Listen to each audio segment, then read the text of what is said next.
안녕하십니까. 농지과학교실의 대표 강사 이재희입니다. 농지과학교실은 자연현상에 대한 논리적이고도 체계적인 지식과 함께 과학을 공부하는 데 필요한 수학도 기초부터 심화까지 차근차근 제공합니다. 여러가지 잡다한 일을 처리하느라 오랜만에 동영상을 올립니다. 지난 시간부터 해석기하를 다루고 있습니다. 지난 시간엔 그 첫 시간으로 해석기하가 어떻게 성립하는지 해석기하의 원리에 대해 살펴보았습니다. 해석기하는 도형을 구성하는 점에 수를 부여한 다음에 수의 연산을 통해서 도형의 성질을 알아보는 수학의 한 방법이라는 것을 살펴보았습니다.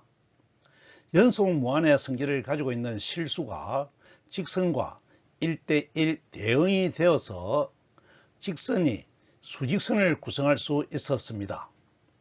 연속인 선이 실수인 것이죠. 수직선으로 도형을 이루는 선에 수를 부여할 수가 있게 되었습니다. 또 수를 부여하는 규칙을 정하기 위해서 좌표계를 만들었습니다. 그러므로 좌표계를 설정하면 어떤 도형이든지 도형에 수를 부여할 수 있다는 것을 이해하였습니다. 오늘은 도형 중에서 특별한 선인 직선이 어떤 수로 이루어져 있는지 살펴보겠습니다. 또 이 같은 수를 문자수로 표현한 직선의 식을 구해 보겠습니다. 구독, 좋아요, 알림 부탁드려요. 먼저 지난 시간에 살펴본 공간의 점에 수를 부여하는 방법을 복습하겠습니다. 부여된 수의 묶음을 좌표라고 하였습니다. 그림처럼 3차원 공간에 임의의 점이 놓여 있는 경우에 이 점에 수를 부여하기 위해선 먼저 원점과 단위값을 정하여 좌표계를 설정하여야 합니다. 여기선 3차원 직교 좌표계를 설정합니다. 그러면 좌표계에 맞춰서 수 A와 B와 C를 부여할 수 있습니다. 그러면 3차원 공간에서의 좌표는 세 수의 묶음으로 A, B, C가 되겠습니다. 물론 2차원 평면에 놓여 있는 점의 좌표는 2차원 직교 좌표계를 설정하면 축의 값인 A와 B를 얻어 좌표는 두 수의 묶음 A, B가 됩니다. 1차원 선은 수직선 자체가 좌표계가 되므로 선 위에 점에 부여된 수는 수직선 수 A가 좌표 A가 되겠습니다. 물론 음의 값은 기준점 반대편에 설정할 수가 있습니다. 잘 이해가 되었죠? 직선의 식을 구하기 전에 해석기하에 다루는 연속의 개념을 먼저 복습하겠습니다. 유클리드는 점은 공간에서 위치만 있고 부분이 없는 것이라고 정의하였고 선은 폭이 없는 길이로 정의하였습니다. 직선은 선 중에서 여러가지 길이 중에서 특별히 선의 두 끝은 점이죠. 선의 두 끝, 두 점 사이에서 선이 한결같이 놓여 있는 것, 늘어서 있는 것으로 정의하였습니다. 한결같이 놓여 있다는 것이 잘 이해가 되죠. 유클리드는 놓여 있는 선이 이미 연속을 이루고 있다고 받아들이면서 연속에 대해서는 별도로 정의하지 않고 피해 갔습니다. 그런데 해석기하는 실제 공간의 연속을 다루므로 연속을 나름대로 해결하여야 합니다. 먼저 실수의 연속성을 완성합니다. 실수의 연속성은 극한의 속성을 가지는 이산무한운동의 무한운동, 다른 말로 연속무한운동으로 생성되었습니다. 연속성은 운동성을 전제로 하고 있습니다. 연속무한운동에 대해서는 권장 강의를 꼭 참고해 보시기 바랍니다. 연속인 실수를 만들었으므로 이 실수의 연속을 이용하여 연속인 다른 개체를 정의할 수 있습니다. 연속인 실수를 직선이나 곡선에 1대1 대응시켜서 선을 연속되게 만듭니다. 여기서 비동인 표현 연속되게의 의미를 새기시기 바랍니다. 실수를 직선에 대응시키면 연속인 수직선이 됩니다. 넘버라인이죠. 연속인 수직선을 이용하면 연속인 공간을 정의할 수가 있습니다. 실수 또는 수직선을 축으로 한 좌표계, 예를 들어서 직교 좌표계를 설정하면 3차원 공간을 구성하는 모든 점의 수를 좌표로 부여할 수가 있고, 나아가 모든 도형을 수로 표현하는 해석기하가 가능하게 됩니다. 이 구조가 잘 이해되고 있어야 합니다. 지금부터 연속인 직선의 식을 구하기 위해서 먼저 직선을 해석기하적으로 새롭게 정의하겠습니다. 먼저 실제 공간에서의 점은 위치만 있고 부분이 없지만 추가로 운동성을 가지고 있습니다. 이 운동성은 사방으로 무한연속 운동을 할 수가 있습니다. 무한연속이라는 말이 나왔죠. 이해가 되었나요? 이 운동성이 실제 공간을 연속되게 만듭니다. 그러면 선은 폭이 없는 길이이지만 선 위에 연속으로 놓여 있는 모든 점은 선을 만드는 운동 방향을 제외한 나머지 모든 방향으로 운동성을 가지고 있습니다. 이 운동성이 만드는 좌치가 면을 만들게 됩니다. 이 구조가 잘 이해가 되었죠? 선 중에서 아주 특별한 선인 직선은 점이 가지고 있는 운동성이 어느 한 방향으로만 무한히 작용하면 만들어집니다. 직선은 한결같이 놓여 있어야 하므로 운동하는 방향이 오직 한 방향이어야 합니다. 운동 방향이 하나 이상이면 직선이 되지 못하는 것이죠. 그러므로 직선 위에 어느 점에서든 운동 방향이 똑같습니다. 직선에서 운동 방향이 같다는 것은 아주 중요한 직선의 성질입니다. 그림처럼 한 점에서 운동 방향이 하나의 방향으로 일단 정해지기만 하면 이 운동이 직선을 만들기 위해선 같은 방향으로 무한히 운동을 계속하여야 합니다. 그러면 모든 점에서 운동 방향이 똑같아지고 직선을 만들게 됩니다. 처음 운동 방향은 임의로 또는 목적에 맞춰서 정할 수가 있지만 이어지는 운동은 같은 방향으로 운동을 하여야 합니다. 처음 운동에 구속되는 것이죠. 다른 운동 방향도 마찬가지입니다. 만약 운동 방향에서 처음에 시작한 운동 방향과 다른 방향으로 운동을 하면 직선이 되지 않습니다. 이해가 잘 되었죠? 물론 반대 방향으로도 운동을 할 수 있으므로 양방향으로 무한한 길이의 연속선을 만들 수가 있습니다. 이 선이 직선입니다. 지금부터 이렇게 만들어진 직선 중에서 파란색 직선을 해석기하학 방법으로 수로 표현해 보겠습니다. 먼저 해석기하의 원리에 따라 좌표계를 설정합니다. 좌표계는 임의로 정할 수 있으므로 그림처럼 운동의 시작점을 원점으로 하여 직교 좌표계를 설정하겠습니다. 좌표축의 변수는 관리에 따라서 x와 y로 두었습니다. 그러면 직선 위에 임의의 한 점 P의 좌표는 수선에 발을 내리면 x1, y1이 됩니다. 같은 방법으로 점 Q의 좌표는 x2, y2가 됩니다. 또 임의의 점 R의 좌표는 x3, y3가 되겠습니다. 물론 점 P와 Q와 R에서 운동 방향은 똑같습니다. 잘 이해가 되었죠? 평면에 직선이 주어지면 이 같은 방법으로 직선 위의 모든 점에 대해서 좌표를 구할 수가 있습니다.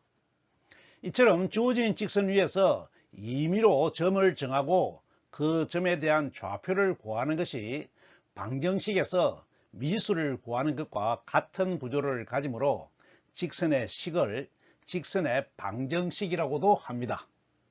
그리고 이런 구조를 일반화하여서 여러가지 도형에 대한 식을 도형의 방정식이라고 부릅니다. 앞으로 원의 방정식, 타원의 방정식, 포물선의 방정식, 쌍곡선의 방정식을 구할 것입니다.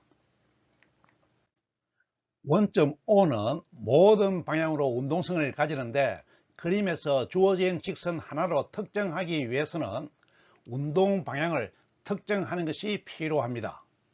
2차원 평면에서 운동 방향은 그림처럼 X 방향으로의 운동 거리와 Y 방향으로의 운동 거리가 정해지면 한 방향으로 정해집니다. 이 개념이 잘 이해가 되어야 합니다. 그리고 두 수는 서로 종속되는 관계가 있으므로 한 방향을 정하는 두 수이므로 종속 관계가 성립하지요. 이 관계를 편의상 두 운동 거리의 비값으로 표현하기로 약속합니다.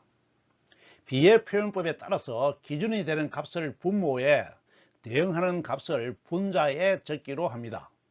그러면 비값을 문자수 m으로 나타내기로 하면 점 P에서의 운동의 방향은 즉 비값은 mp x1분의 y1이 됩니다. 물론 점 Q에서의 운동 방향은 mq x2분의 y2가 되고 점 R에서의 운동 방향은 mr은 x3분의 y3가 되겠습니다.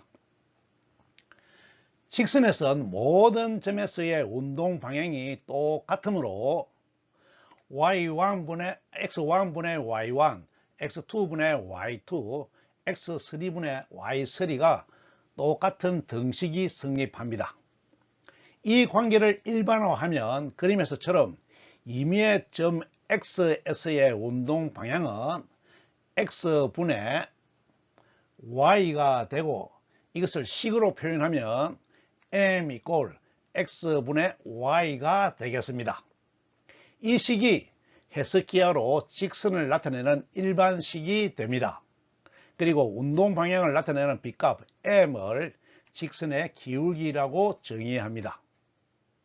운동 방향은 직선이 축을 기준으로 기울어진 정도를 나타내므로 제대로 된 표현이라고 하겠습니다. 기울기가 제대로 된 표현이라는 것이죠. 잘 이해가 되었습니까? 그런데 직선의 기울기를 나타내는 두 수는 운동 방향을 나타내는 관계를 가지고 있지만 또한 두 수 사이에는 함수 관계가 성립합니다. 함수의 성립을 확인하기 위해서 X축에 대해서 수선을 세우고 수직 검사를 해보면 직선을 이루는 전체 구간에서 X값 하나에 Y값이 오직 하나만 성립합니다. 한 점에서만 만나는 것이죠. 그러므로 기울기에는 변수 X를 정의역으로 하는 함수 관계가 성립합니다. 마찬가지로 Y축에 대해서 수직선을 세우고 수직 검사를 해도 오직 한 점에서만 만나므로 함수 관계가 성립합니다. 그러므로 두 가지 방법으로 함수식을 표현할 수가 있지만 여기서는 관례에 따라 X축을 정의역으로 하여 표현하겠습니다. 그러면 직선의 식 m x분의 y는 함수식이므로 y fx는 mx가 성립합니다. 이 함수는 x를 정의역 변수로 하는 1차 함수가 됩니다. 그러므로 직선은 1차 함수식의 그래프가 되겠습니다. 이 내용을 정리하면 직선의 식은 1차 함수식이 되고 직선은 함수식의 그래프가 됩니다. 직선의 운동 방향은 1차 함수의 그래프의 기울기가 됩니다. 이 모든 것이 동치가 되는 것이죠. 직선과 함수의 그래프가 잘 이해가 되었죠. 하나의 주어진 직선을 식으로 표현하기 위해 좌표계를 설정하면 주어진 직선의 식은 1차 함수가 되고 주어진 직선은 1차 함수의 그래프가 된다는 것을 잘 이해하였습니다. 그러면 좌표계 안에 있는 모든 직선의 식은 1차 함수 그래프의 이동을 이용하여 표현할 수가 있습니다. 예를 들어 그림처럼 주어진 직선의 식 y mx를 x축 방향으로 a만큼 평행 이동하여 만들어진 새로운 직선의 식은 y mx-a가 됩니다. 또 y mx를 y축 방향으로 b만큼 평행 이동하여 만들어진 새로운 직선의 식은 y-b는 mx가 됩니다. 함수 그래프의 이동과 새로운 그래프의 함수식은 다음 시간에 별도의 동영상으로 살펴보겠습니다. 여기선 하나의 직선에 대한 식이 정해지면 나머지 직선의 식도 이동을 이용하여 정할 수 있다는 것만 이해하고 가도록 하겠습니다. 동영상을 마치기 전에 함수의 그래프에 담겨 있는 무한연속의 성질을 살펴보고 가겠습니다. 그림처럼 2차원 직교 좌표계의 원점을 지나는 3개의 직선이 주어져 있습니다. 모두 1차 함수의 그래프인데 기울기가 다릅니다.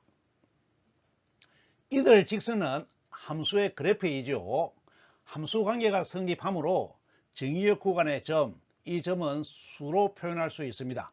정의역 구간의 수 x에 대해 치역 구간의 수 y에 대응됩니다. 이 같은 대응은 정의역 구간 전체 실수에 대해서 성립합니다. 그런데 그림처럼 정의역 구간을 x1과 x2 사이로 좁히면 구간은 연속인 노란색 델타 x가 됩니다. 그리고 이 정의역 구간에 대응하는 구간은 각각 녹색, 파란색, 빨간색 구간이 됩니다. 이해가 되죠? 이들 구간도 크기는 달라도 모두 연속입니다. 이렇게 설정된 연속 구간의 크기를 비교하면 빨간색이 가장 크고 노란색이 가장 작습니다. 그러므로 함수 수직 검사선으로 검사를 하면 대응하는 값을 구할 수가 있습니다. 하지만 정의역 구간이 대응되는 구간보다 작으므로 대응되는 구간엔 대응되지 않는 수가 남아 있어야 합니다. 여기까지 잘 따라오고 있죠. 그런데 실제로 대응되는 구간에 대응되지 않고 남아있는 수가 하나도 없습니다. 모두 1대1 대응이 되는 것입니다. 이렇게 구간의 크기의 차이가 나도 구간 안에 있는 수의 개수는 똑같습니다. 이런 일이 가능한 것은 구간이 무한연속이고 그 구간을 구성하는 수도 무한연속이기 때문입니다. 무한연속에서 이루어지는 성질인 것이죠. 이 성질을 말로 표현하면 연속 무한집합은 그 크기에 관계없이 구성 원소의 수는 항상 같다 하는 정리가 성립합니다. 이것이 연속 무한의 성질이죠. 무한에는 이산무한과 연속 무한이 있는데 연속 무한이 가지는 아주 특별한 성질입니다. 연속 무한의 농도가 같다고 말하기도 합니다. 그림처럼 연속인 직선의 일부인 여러가지 크기의 선분 A, B, C, D, E가 있습니다. 이들 선분의 크기는 단위 크기에 대한 빗값으로 주어집니다. 그러면 크기가 다르므로 부등호로 나타낼 수가 있습니다. 하지만 선분을 구성하는 점이나 수의 개수를 구하는 경우에는 모두 같다고 하여야 합니다. 왜냐하면 무한연속 운동으로 이루어지는 연속 무한에서는 크기는 달라도 구성 성분의 개수가 같기 때문입니다. 잘 이해가 되었습니까? 앞에서도 여러 번 말씀드렸지만 연속 무한은 매우 이해하기가 어렵습니다.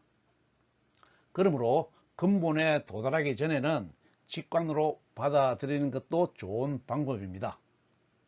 무한에 대해서는 우주론 강의를 다시 시작하면 좀 더 자세히 살펴보도록 하겠습니다. 어떻습니까? 도형에 수를 부여하는 해석기하 기법이 잘 이해가 되었습니까? 무한연속 운동이 만드는 연속인 수와 연속인 직선을 이해하고 수직선을 이용하여 수를 부여하는 방법인 좌표계를 이해하는 것이 중요합니다. 다음 시간엔 방정식으로 표현되는 주어진 도형을 이동하였을 때 이동한 도형을 표현하는 방정식이 어떻게 되는지, 원래의 방정식과 어떤 관계가 있는지 살펴보도록 하겠습니다. 도형의 방정식이 함수식인 경우엔 그래프의 이동과 새로운 함수식으로도 이해할 수가 있겠습니다. 오늘 강의는 이것으로 마치겠습니다. 감사합니다.